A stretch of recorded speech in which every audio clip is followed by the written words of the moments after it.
At California Lutheran College, the training camp of the Dallas Cowboys, Tom Landry faced a critical year. He no longer had the luxury of manning each position with veterans, so the question was how to blend the old and new Cowboys into a championship team. They're Chargers now. They don't mess around. They come. Make them block you. Right over the top of them. Head on. Take off right through that gap. Let's go. Go hard, go hard, go hard. Okay, that's the way to find daylight. That's the way to find daylight. Okay, that's the way to go. That's the way to go. 323! 323! Red dog fast, okay? Hot! Hot! That way, okay, that's the boy. That's the way to go, okay? That's the way to go. That's Tatum. You better be ready, I tell you, when you go through there. If you get through there, you better holler, Tatum! Because he's going to come. When training camp ended and the new season dawned, many observers had relegated the Cowboys to third place in the NFC's Eastern Division. Even in the minds of the players themselves, the delicate balance of youth and age, budding talent and seasoned veterans was still unresolved. 1973 would be a year of something old, something new for the Dallas Cowboys.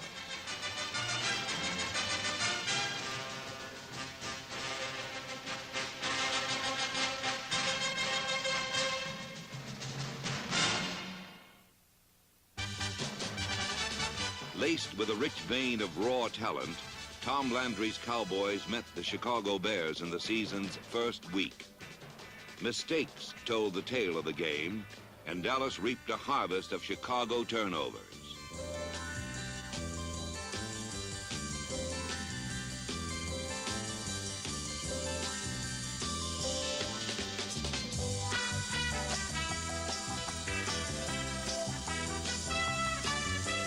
Generaled by Roger Staubach, the Cowboys' offense unfurled something old and something new. The new was wide receiver Otto Stowe. The old was tried and true Bob Hayes, as Dallas edged Chicago 20-17.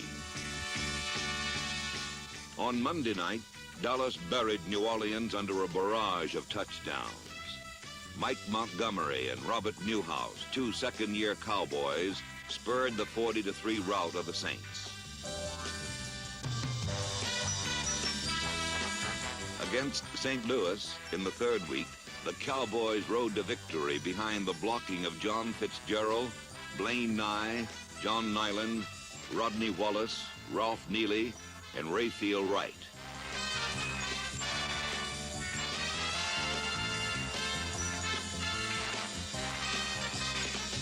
The new man on this young but veteran offensive line was rookie tight end Billy Joe Dupree, who caught 3 touchdown passes against the Cardinals. Dallas overwhelmed St. Louis 45-10, and after 3 games, the delicate balance of youth and age melded into 3 sweet victories.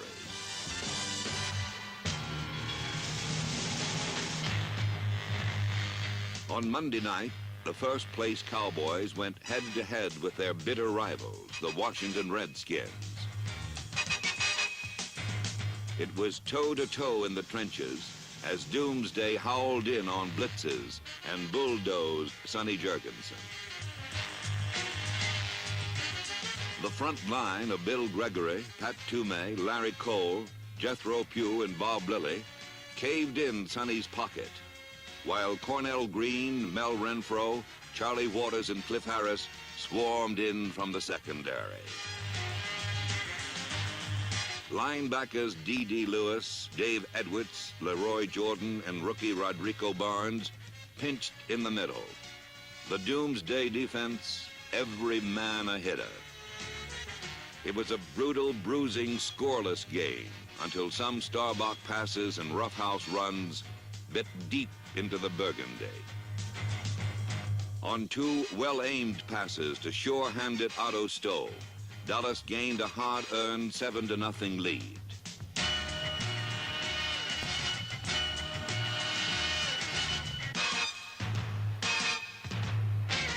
In the final 30 minutes, Washington tied the score, and with the game up for grabs, the Redskins snatched it away from Dallas.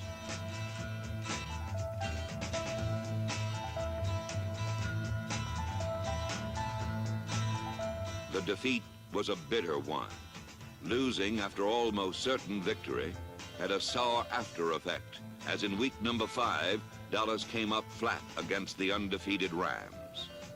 After a lightning start, the Rams stemmed a Cowboy comeback and sent Dallas reeling to its second straight loss, 37-31. With a 3-2 record, the dreams of a title were foundering. But in the 6th week, Tom Landry's resourceful team got well against the New York Giants. A blocked punt by rookie Billy Joe Dupree was recovered by D.D. Lewis for a touchdown and keynoted victory. All year long, Dupree had been a devastating force on special teams. But in the complex scheme of the Cowboy offense, his special talents made him a big play receiver.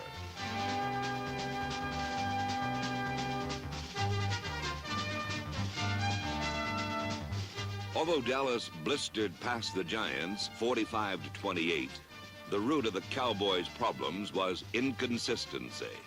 And this was never more evident than in their 7th game with the rebuilt Eagles. Philadelphia sent the Cowboys tumbling to their 3rd defeat, and the future looked bleak indeed.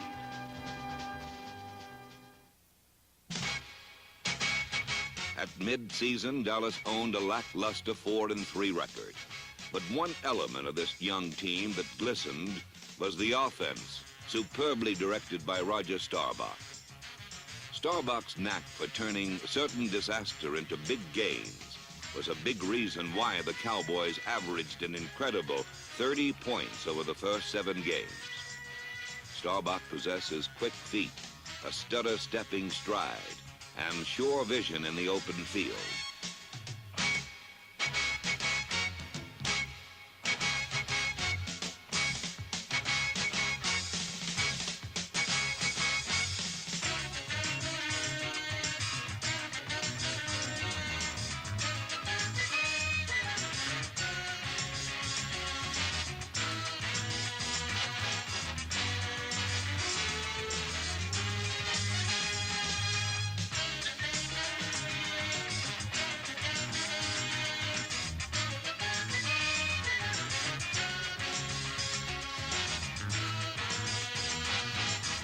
The targets for Staubach and Craig Morton range from a gray beard like Bob Hayes to gray hounds like Drew Pearson, Mike Montgomery, and number 83, Golden Riches.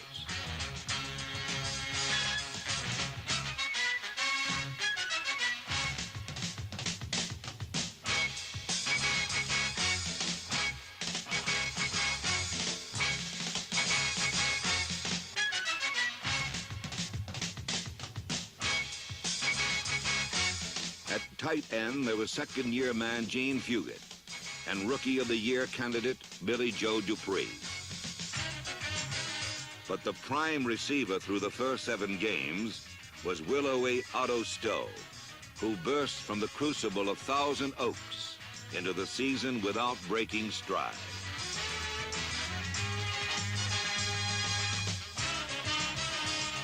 When a broken ankle canceled Stowe's brilliant season, the Cowboys took off on the run. For most of 1973, Gutty Walt Garrison played hurt, but neither pain nor injury could stay the die-hard Cowboy. He's a player's player, a throwback to an age where there was no substitute for toughness.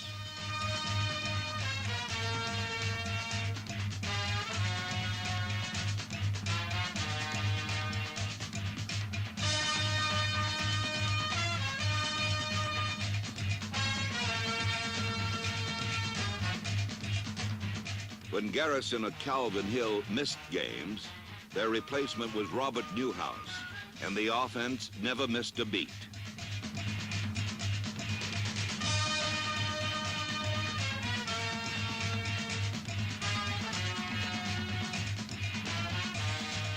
Newhouse is a 5'9", 200-pound dynamo who bounces, slides, squirms, and squiggles like a fish dangling at the end of a reel.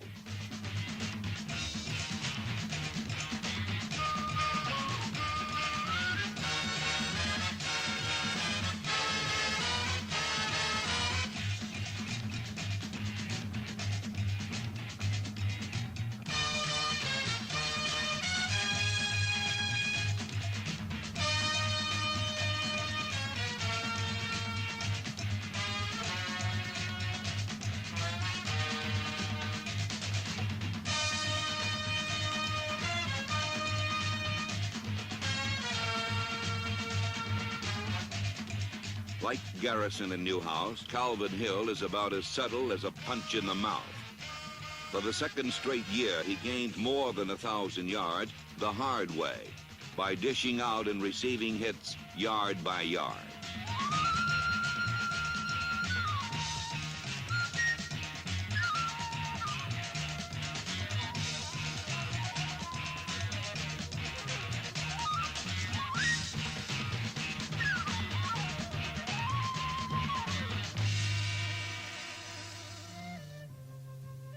With a sizzling offense and a sputtering defense, the Dallas Cowboys ended the final 7 games with a cloudy future. But if there was a glimmer of hope for the Cowboys and their fans, it was the knowledge that at the midpoint of 1971, the year they won the Super Bowl, their record stood the same at 4-3. Against Cincinnati, the special teams led by Marv Bateman, Dave Manders, and Benny Barnes girded their strength and blew out the lean and hungry Bengals.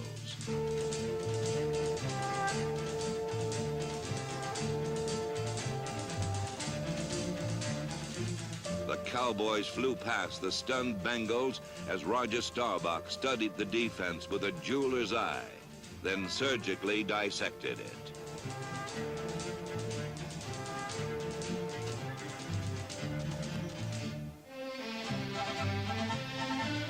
Dallas dispatched the Bengals 38-10, and then at the Yale Bowl, the Cowboys raced past the Giants 23-10. Back home at Texas Stadium, they gained revenge, and their third straight victory as they beat Philadelphia 31-10.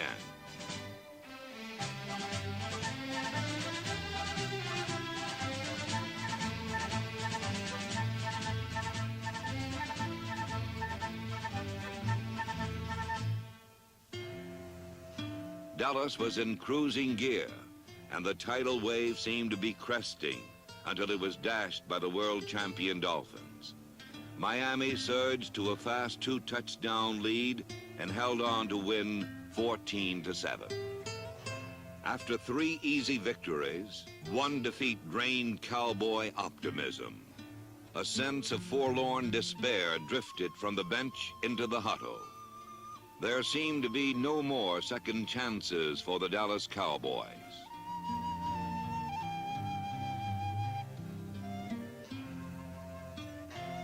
With 3 tough games remaining against Denver, Washington, and St. Louis, the young Cowboys gathered strength, and the old ones summoned up the resolve to win.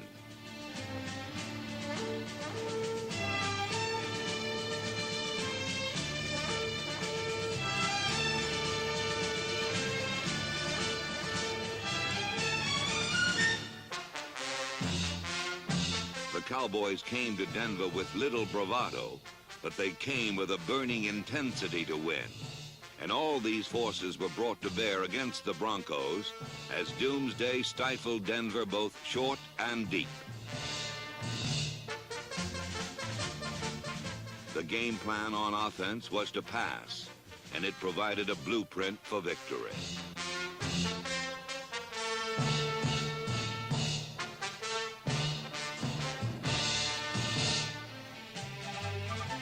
Where once there was little spirit, there was now an abundance. And the afterglow of the Denver win burned through to the following Sunday, when Dallas faced Washington for the Eastern Division crown.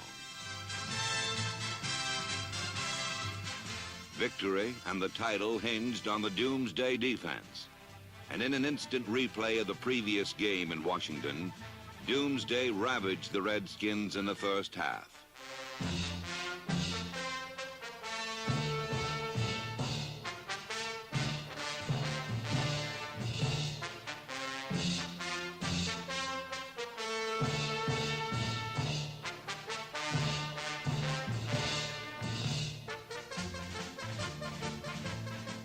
At halftime, a Tony Fritsch field goal gave Dallas a tenuous 3-0 lead. So Tom Landry decided to unveil the strategic play that ensured the Denver victory the previous week. The play was a misdirection rollout, that isolated either a Dallas setback or tight end.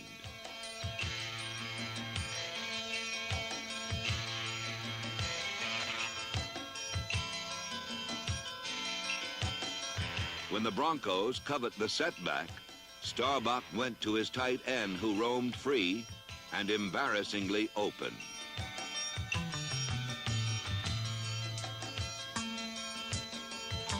Against Denver, the strategy was foolproof, but the question remained whether it would fool the experienced Redskins. The question was answered with dramatic clarity as in the final 30 minutes, Starbuck showed the Washington Redskins everything but mercy. Off-play action, Starbuck rolled out and completely bewildered the Redskin defense.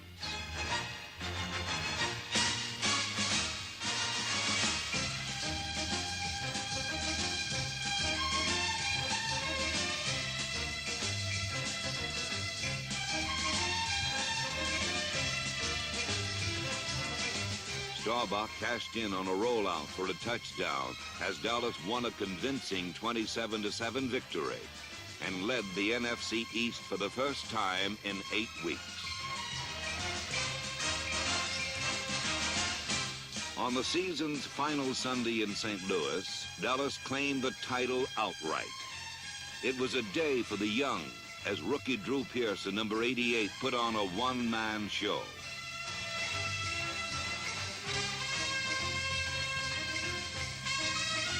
Pearson caught 5 passes for 140 yards and scored his first 2 touchdowns of 1973.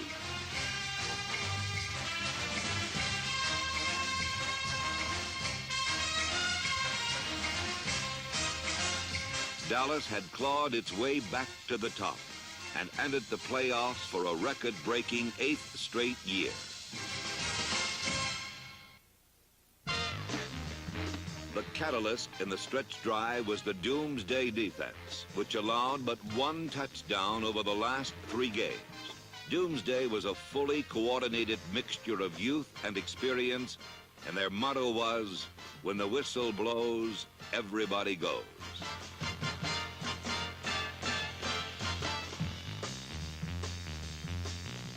It was a swarming, mauling defense, and where one tackler appeared, many were sure to follow. A defense that stretched out its tentacles and went all out for the football.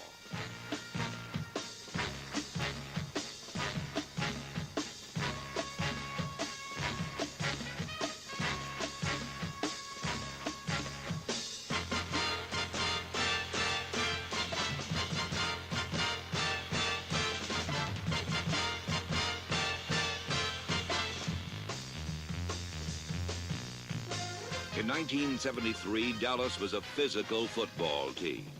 They came and crunched, pursued and punished. They came 2 at a time, alone, or in waves and droves of white.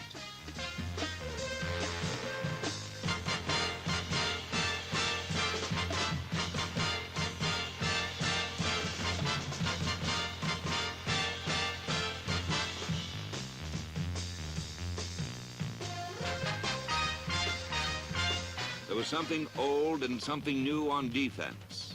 The new was Harvey Martin, number 79, a fast-pursuing, head-hunting defensive end from East Texas State.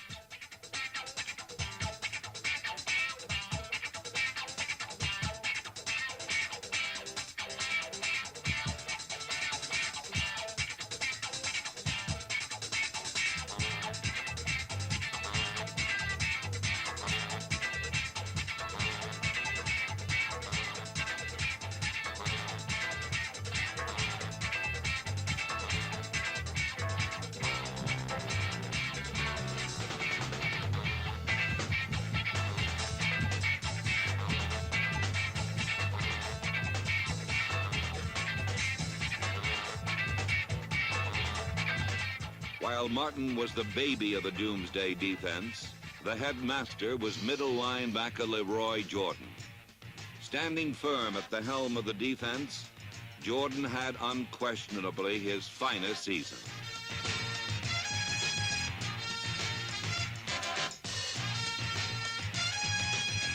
Jordan was always a sure and resolute tackler, but this year he buffed up his skills on pass defense and became the all-pro middle linebacker. Jordan flies headfirst into action and uses his helmet like the business end of a torpedo.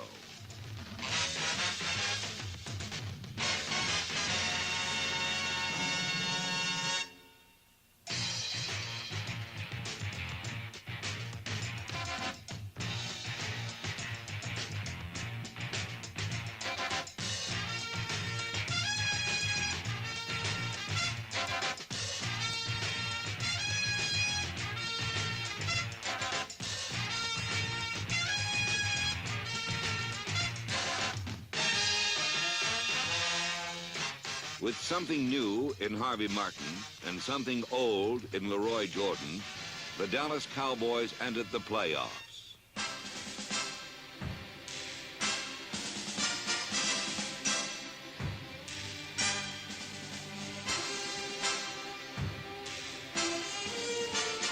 Against the NFC Western champion Rams, Leroy Jordan made his presence felt when he intercepted a pass on the game's first play. Jordan's interception was converted into a Calvin Hill touchdown, and Dallas was off and winging. Something new and something old combined in the next series as young Pat Toomey stripped away a fumble and veteran Mel Renfro recovered. Under a state of siege, the Rams watched the Cowboys strike again as Roger Staubach studied the defense and then struck rookie Drew Pearson dead in the hands for 6 more.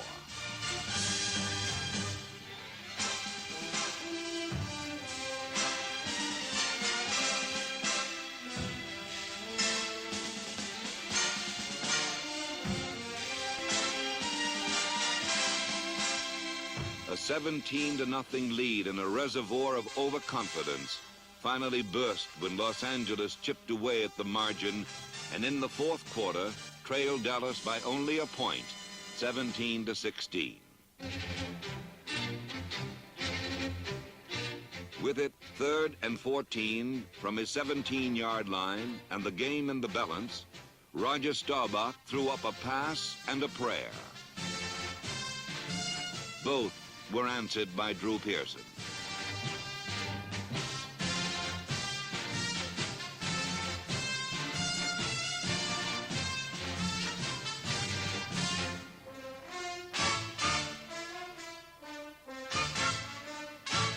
Dallas beat the Rams 27-16, and even though it lost to the Vikings a week later for the NFC Championship, the defeat did not dampen their achievements in 1973. The season, the Eastern Championship, and the playoff victory were tributes to a team that was written off by many before 1973 began. But the Dallas Cowboys hung together, and by the end of the year, this spirited team of young and old, rookies and veterans, marched to a 10-4 record. Next year, this mix of something old and something new just might blend into something super.